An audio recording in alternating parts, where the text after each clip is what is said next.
Next, on Viewpoint. And so I saw a lot of meetings that they were holding that the public didn't know about. For me, I think what was done was extremely unethical. The Dynamis Waste-to-Energy Project, a controversial plan to divert some of the landfill's trash in Ada County by burning it and selling the generated energy to Idaho Power. The question is, how and when did this $2 million agreement from the county come about, and what is the impact?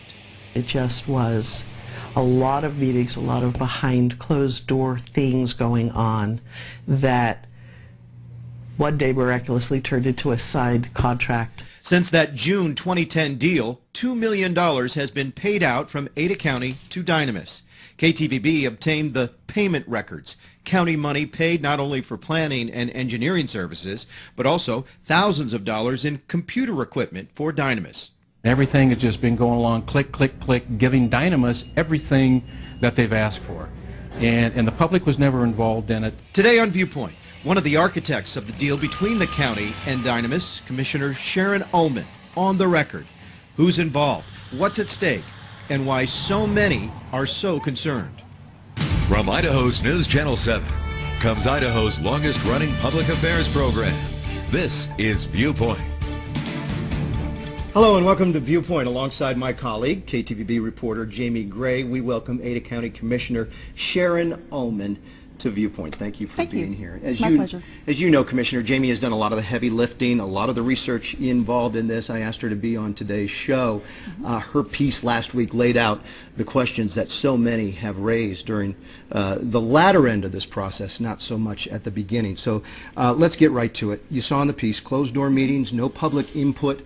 Where was the transparency in doing this deal? And the question many are asking is, did you do it like that to get around the open-door meeting laws and the closed-door meeting laws? No, first of all. And second of all, where was the public? I spent in the 1990s the better part of 8 or 9 years following county government. I attended school board meetings, intervened in water cases at the Public Utilities Commission, but mostly I followed county government. I actually knew the commissioners' calendars better than they did.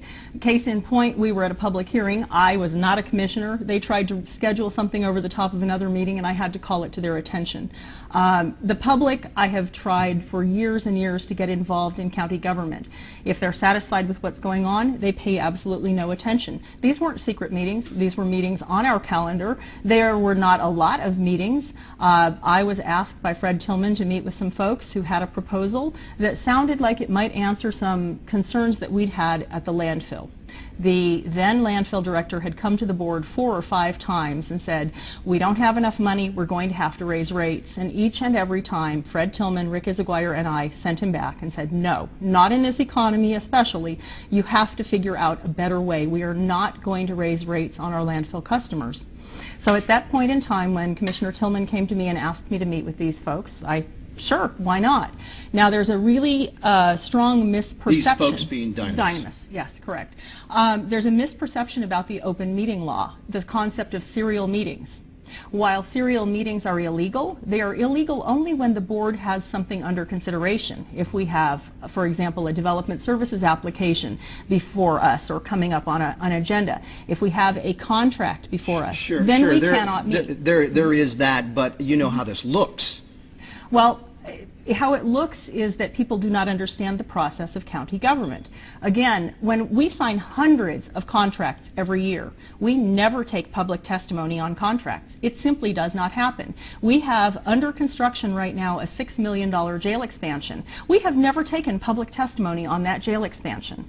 And when you talk about the $2 million, let's put $2 million into context. And again, this is the $2 million that looks like a loan. You contend it's not a loan. This is $2 million that county money that DynaMESS has used to purchase those computers to get this thing going. Well, they no. say they're going to pay it back. You've said you want it back now. We have paid for plans that are site-specific for our landfill because we support this project. The $2 million that we have invested, or just shy of $2 million we've invested at this point, have purchased site-specific plans. In the past 6 years, we have expended $6.7 million on the engineering alone to dig and line 2 holes at the landfill so we can continue to bury our waste, which is the least least nice, good alternative. We do not want to be burying our waste if we can do something else with it. If we can reuse it, if we can recycle, if we can reduce, all of those things are better. But even according to the EPA, reduce, reuse, recycle, and then energy recovery comes before landfilling our waste. But DynaMESS also mentions that it's only going to be about a third of what's going in. 2/3 is still going to continue to go in the landfill. So this is... And if somebody has a proposal for how we can get 100% of it diverted, please let us know. You know, again, we're taking a step in the right direction. If you look at the United States versus other countries, Germany, Belgium, Austria, Switzerland, and the Netherlands, this is the United States. I don't know if you can see this, but this is how much of our waste we are landfilling. The bottom line, this red mark. These other countries landfill less than 10%. This is more about the process, and Jamie, you were exploring that, And- the process okay. that got DynaMESS the contract. And contracts. We sign contracts every single week. That is part of running county government. And as I say, in terms of the dollars, we had a budget hearing where the public was invited to come testify. Last year, $193 million budget. This year, $198 million budget. Absolutely no person came to speak about our budget. So you can tell us that taxpayers are concerned and it's money and so forth. Absolutely. But this is the way to deal with the problem we have at the landfill. Putting the waste in the ground is not the ideal solution. Now you say... But we need to, before we get there, let's go back to the process. I think the $2 million, we've talked a lot about the nearly $2 million, and you've said even if it's not DynaMESS, the county owns these plans. Let's talk about who's concerned. I did my best to put dots on a map from the planning and zoning hearing the other night. Let me, if you could. This is the landfill right here. The green dots are two right here and one here and one here, surrounding the landfill. They're planning and zoning commissioners. We must, by state law, put a certain number of our planning and zoning commissioners outside of the city limits and outside the areas of city impact. That's why they're all together. As you can see, these are individual people here. I had to move these over. Basically, Hidden Springs is concerned about this project. People who chose to move in next to a 30-year-old I would argue landfill. that people are concerned about the way the county went about to do this project. And again, it gets back to the transparency. Commissioner, there were 9 others bids that wanted you to look at them that weren't considered. No, actually there were 6, and Okay, they were 6. considered because we did do just exactly that. But and you there were said problems. the DynaMESS deal was done before they had a due That's the not due true. diligence was That's done. not you true. said that on your blog. No. First of all, at the landfill, we have no legal obligation to put out a request for proposals or a bidding process. Landfills have a different state law, and I have put that on my blog. You are correct. I have cited November that 8th, 2011, you say the request for expressions of interest went out on the street on June 18th, 2010. 9 working days later, the contract with DynaMESS was approved and signed. In your blog, you say in late June, our lead attorney and I negotiated a proposed agreement with DynaMESS.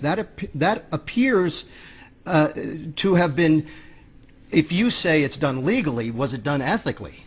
It was done legally, it was done ethically, and we have been following the legal advice of the head of our civil division, the Chief Deputy Prosecuting Attorney, Ted Argyle. He has over 30 years of experience and a law degree. Again, if the public does not like this arrangement, they were asleep at the wheel. If it had been during the years prior to my election the first time, I would have known those meetings were on the calendar. They were on the calendar. That's why Ms. Woodies could copy them off. They weren't secret, they weren't hidden, and again, we could have contracted with DynaMESS after meeting with them.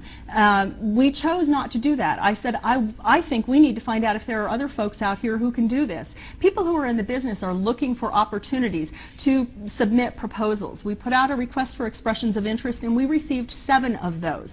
We did consider the other proposals. One of them was a gas to energy project. Fortistar at the landfill has an exclusive right to gas to energy at the landfill.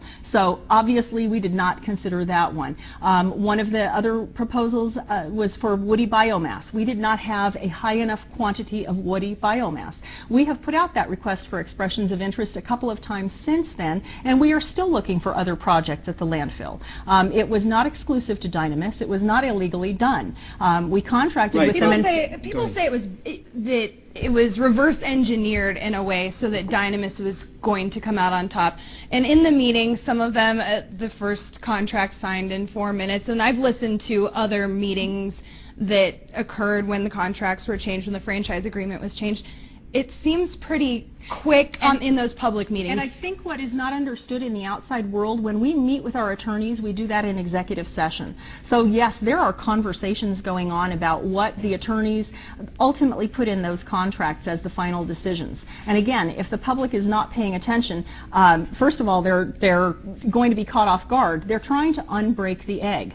A contract that is fully executed, now they're saying they don't like it. And again, when you look at the majority of the people who are concerned about this project, they live within a stone's throw of the landfill.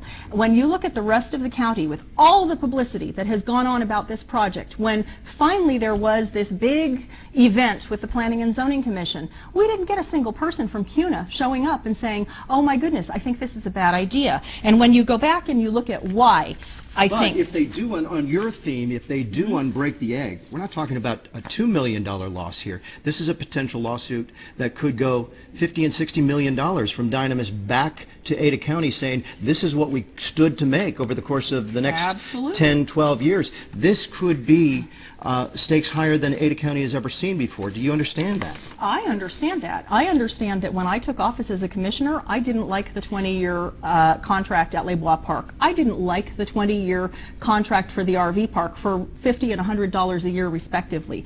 I could not undo that. The county was contractually, legally bound in those agreements, by those contracts. I didn't approve of the courthouse financing, and I objected to it for years and years. But at this point, when the county has sold all of its other facilities, put $15 million into that project, and $4 million a year, even if I had a second vote, we cannot undo it. And that's the point, that these folks are coming to the table after the fact and saying, we don't like the process. It should have been done differently. I'll give you an example. When I spent those 8 or 9 years prior to taking office the first time, I was looking at Idaho Housing and Finance Association. When I discovered they were exempt from the Public Records Act, I took action. I went to the Idaho legislature, and ultimately we got the law passed that brought them under the Public Records Act. And you made sure everybody knew about that, and you did blow your horn on that, and you should have. Why were you so quiet about this? I don't believe we were quiet. We put out a request for expressions of interest that we sent out. That on June 18th, before we signed the contract. At that point, I was open to the concept of somebody else coming along. This was not a done deal for DynaMESS. So why accept this request now and turn all the other ones down? Why do this one? Because, as I have mentioned previously, this will air uncut. So this will not be 7-second sound bites of what the media wants to show. You know, we've been doing a lot of other things that the media has completely ignored. There are things that make Rick Issaguirre and me look good instead of bad. For example, those budget hearings that nobody attended, the Statesman had a reporter there. To my knowledge, she never wrote about it, but we have saved Ada County property taxpayers $81 million. Property tax dollars, not landfill fees, but property tax dollars. We have created a healthcare program with Idaho State University using students to do free preventive screenings in the community, a collaborative effort that's actually won an award for that work. But the media isn't reporting on those things. That this project became this political football, and it's the only thing that the media is reporting on. This is not what county government is all about. Again, there is a cluster of people at Hidden Springs and a few people in the surrounding vicinity of the landfill who are gravely concerned about this project. But let's talk about... It does concern everyone, though. It is county money, so it does impact everybody in the county. So let's talk about the $2 million, the nearly $2 million. This week there was a change in the $2 million and with the contract. Why this week was a change made? You and your fellow commissioners all agreed to say to DynaMESS, we want to go and get the money now. And we have about a minute in this segment. So why is that? Why now? Because I believe that the work is done that we contracted with them for, and this was part of the contract. This is part of the agreement that we can ask them for those dollars back. And the last question we'll ask you, and then we have to take a break, and it's the question that no one has asked you. What did you stand to gain by this, personally? Personally, I stood to gain absolutely nothing. It is the right thing to do. When I ran for office, I told taxpayers I would keep more of their dollars in their pockets, and that's exactly what I've done. What I stood to gain was not having to raise rates at the landfill. That $2 million buys us free processing of the waste that Dynamis will take for 5 years. That's $2 million value in not having to put it in the landfill every year. And there is an investigation going on right now. Have you been contacted by the I investigator? have been interviewed and asked some very bizarre questions. Ms. Woody's indicated that she left county employment because of the Dynamis project. Why did she wait until now to speak up? Interestingly, we had another woman who was one of her peers was appointed office manager above her on January 16th of 2011, and it was January 18th that she started printing out calendar pages. Okay, well, again, there is a lawsuit that we mentioned that has been filed by those folks, largely in Hidden Springs, against the process, and they are suing the county over the way this process has gone down. Dynamis, we requested them to appear on the show. They respectfully denied our request. All right, coming up next, we're going to hear from some of those folks from that area of concern that you talked about as Viewpoint continues after this.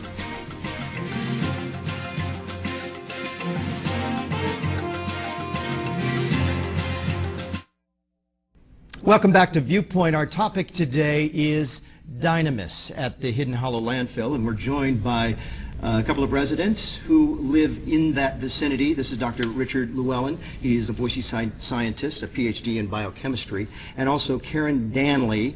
She is the director, the creator of the Stop Dynamis Facebook page, I understand. Okay, welcome to the program. Let's start with you, Richard. You've done a lot of research on this plant. Now that we've kind of gotten through the whole process, now that Dynamis is starting to build, they're waiting for a couple of permits from DEQ. But now that they've started this, what was your motivation to research what was going to happen there? Right. What's not to like about waste energy? It sounds like such a great idea. And in places in the world, they do a great job of it. Europe, they do a great job of it. It really comes down to the specifics. And that's what you have to look at. Any form of existing technology today is inherently dirty when it comes to combusting garbage. It can be made clean, but that all depends on the emission control systems that are used. Now, like I said, in Europe they do a good job of it. I would be happy with what they do in Denmark. We have neighbors that do quite a good job of it as well. In Spokane they do a good job of it. But it comes down to using best available technologies. Sure. Household waste has all sorts of things in it. Everything you throw away and your neighbors throw away. Sure. But let me jump in right there, because here's the situation, and I have a stake, total transparency here. I live in that area as well. So I don't want any pollutants in the area. I don't want pollutants anywhere, but I don't want pollutants there. But if DEQ assures me that they're going to have their testers there, and if 1 particle per billion over the allotment gets into the air, they're going to shut that plant down. What do I have to fear? First of all, you should get that in writing from DEQ, because that's not typically how they... Because that's what they say, that is they're going to exactly be there, and they say they're going to monitor this situation 24/7. Okay, well, there's a number of different kinds of pollutants that come out. There are pollutants that are dangerous when there's tons per year. Nitrogen oxides, for instance. So the real issue here is we're looking at what is legal. That's what DEQ looks at, not what is essentially a good decision or clean. So you're saying Dynamis could pull a fast one on DEQ and... Well, let's talk about nitrogen oxides. Those cars produce them. At the 58 tons per year that Dynamis wishes to release into Treasure Valley, that's about adding 60,000 new automobiles to the Treasure Valley. It's not going to necessarily kill people, but will add to the smog. Does it make sense? Is it a good idea? DEQ does not examine that. Okay, so that's easy to measure because it's in tons per year. But there's a lot of other things, all these other things that are in household waste, what people throw away. There's mercury, there's cadmium, there's lead. Those things are much harder to measure. They are toxic in fractions of grams per year when it comes to these dioxins. Let's talk about Dr. Llewellyn's credentials. I have a, First of all, Sharon, let's go to Karen, because I wanted to see if what you said in the first segment holds water about only people in Hidden Springs concerned about this. I and I know say you, only, but you primarily. said primarily. You've got the Facebook. You've got the proof. I am the administrator of the Stop DynaMESS Facebook page, and members of that page come from all the way far east as Nampa and Caldwell area and north end. So it's definitely throughout the county because the entire county will be affected. We have a Treasure Valley, the Treasure Valley, which is prone to inversions. And if you smelled smoke this summer, then you will be affected by DynaMESS's emissions. DynaMESS has been asked in several meetings if they will shut down during yellow, orange, or red air quality days, and they have stated that they will not shut down. I do also want to emitting. Let's talk about the fact that a professor from Columbia University indicates another benefit of increasing the energy recovered from household waste is the reduction of greenhouse gas emissions. For example, diverting 25% of the mixed biomass and non-recycled plastics from landfills to new waste-to-energy facilities would reduce greenhouse gas emissions by 35 to 70 million tons of carbon dioxide equivalent, depending on the degree of landfill capture in present landfills. But it sounds like there's an element of concern in what's not known. It only makes sense if you use best available technology to control your emissions. It's inherently dirty otherwise. Technology. In Columbia, what they're suggesting, they're not suggesting what DynaMESS is doing. DynaMESS is using bargain basement, wet scrubber. Yeah, but that's not DynaMESS. You have to separate what DynaMESS is claiming versus what they're doing in Europe. What they're doing in Europe, their air quality standards are higher than they are here, and they are. You need to let me finish. I have the U.S. standards, and I have the Canadian standards. Their standards are higher, and they use more emission controls. Their energy prices are also higher, so it makes sense to do that. It makes financial sense to do that. There is no proof that the DynaMESS technology works. They marketed no emissions, and they also market that they do not have to use any emission controls on their website. They will be using emission controls, and they will be the state-of-the-art project in this country. And again, waste-to-energy recovery projects Jim Farrens, the Ada County, who also lives in that area, by the way. That's fine. You cannot discredit a group based on where they are located. You are here to represent all of us. I am here to despite represent where we everyone live. and what So Jim Farrens is the Ada County engineer, and he has resigned because of this project, just as Pam Woody's has resigned because of DynaMESS. In order to verify, this is quote Jim Farrens, that the project will perform as designed, I believe that a professional peer review of the plans and documents is clearly called for in order to assure that the safety, health, and welfare of the public is not jeopardized by the project. I have read that now, document. this was disregarded by the commissioners, and he has since resigned, saying it's the only honorable thing to do, that the county has shown a blatant disregard for the health and safety of its citizens. Let me ask you both. We've got about a minute before I absolutely have to go to the break. To what end will you fight this? Well, first of all, I think we shouldn't assume the DEQ is going to give a permit. I've been looking into this, and I don't think that the mercury levels will be legal. So I think that we may not have to. You confused ingestion and breathing and eating. You put in your paper, you were confused. That was not a confusion. It's simply a matter of what's the ultimate fate of dioxin. Okay, but again, I asked you for your credentials. I asked you several days ago. You asked me several days ago. I wish you would have asked me several months ago. Okay, but again, if you actually... we will continue to follow this story. It's obvious that this debate will continue until the end of this thing, and I suspect it will end up in court. And the problem that Karen and Richard have is they don't like DEQ and EPA standards. Well, if you have been with us for the last 30 minutes, you know this is a contentious issue that is not going away anytime soon. We will continue to update the story right here on Idaho's News Channel 7. That's all the time we have for now. Don't forget Sunday Night Football tonight, the Ravens and Steelers. Carolyn joins me tonight for the news at 10.